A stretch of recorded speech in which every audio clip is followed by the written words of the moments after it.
So when this game leaked before E3, I wasn't even remotely interested, to say the least. I always thought the Rabbids were really crap and dumb characters and never even thought they were funny. But once the game was officially announced, I was genuinely excited, because Nintendo and Ubisoft have crossed over to make what everyone is calling an XCOM clone. But I think once people actually play it, people are going to be saying XCOM who. Let's check out this awesome turn-based strategy, Mario and Rabbids Kingdom Battle.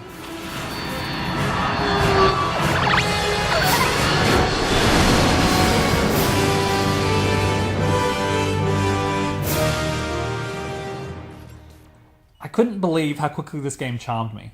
I know we all never really expect much when it comes to a story from Mario games, but essentially what happens is that the Rabbids somehow make their way into a human girl's room who just happens to be an inventor as well as a nerd. And then one of the Rabbids gets a hold of an item called the Super Merge, which is pretty much just a device that combines things together. Eventually the Rabbids make their way to the Mushroom Kingdom, and it's up to Mario and whoever he recruits along the way to track down the Rabbid wearing the Super Merge and put a stop to the chaos. It's definitely not the best story when it comes to video games, but it's probably the best I've seen from Mario, and it's filled with a lot of laughs.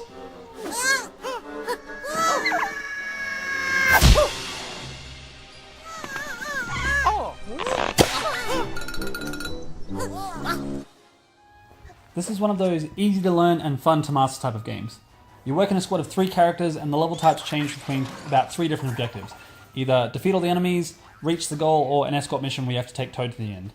And before the start of each level, you can swap and change your heroes and equipment as much as you like, but the first time you do this, you'll realize you don't have access to all the characters, which is a little bit disappointing because if you want to use, say, Yoshi for example, you don't get to unlock him until about 80% of the way through the story.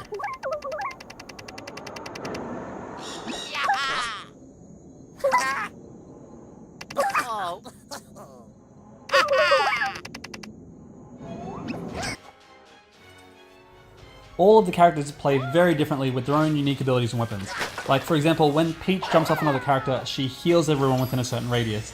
And Yoshi, on the other hand, does a very powerful ground pound that damages anything in that radius.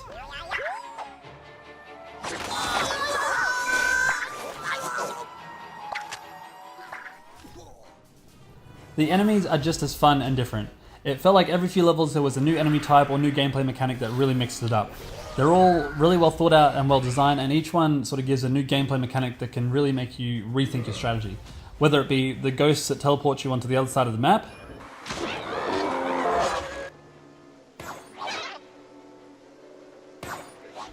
or the big guys that chase you down when you shoot them.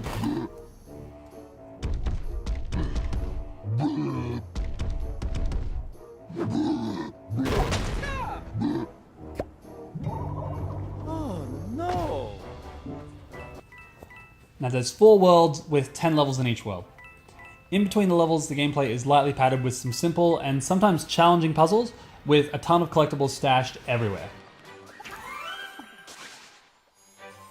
This game has a heap of replay value because after you beat each world, you unlock new abilities that help you get to the next area, as well as being able to retrace and find secrets in the old ones.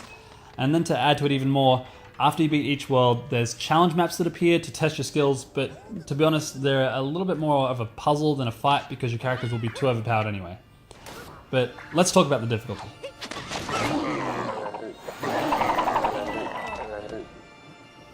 Since everyone is comparing this game to XCOM, you would assume that it's hard as hell, and that's not the case here.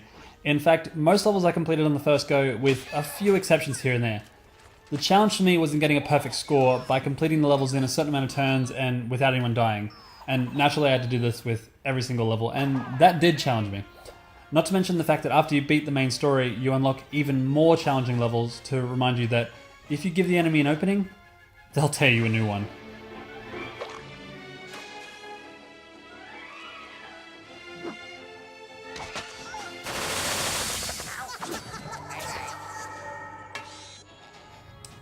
It's been a great year for the Switch, with smash hit after smash hit, and Mario plus Rabbids is no exception. If you like strategy games, then there isn't a better one on the market at the moment, and best of all, you can play it on the go like I did. Mario and Rabbids made me laugh out loud a ton of times playing it, and I can say that I am now a fan of the Rabbids. And if you have a Switch, I would definitely recommend picking this one up and giving it a go, because Ubisoft has given the game the level of polish that you expect from a Nintendo game, and it really is charming. So I'm going to end the review with one of my favourite parts of the game, and that is Rabbid Peach.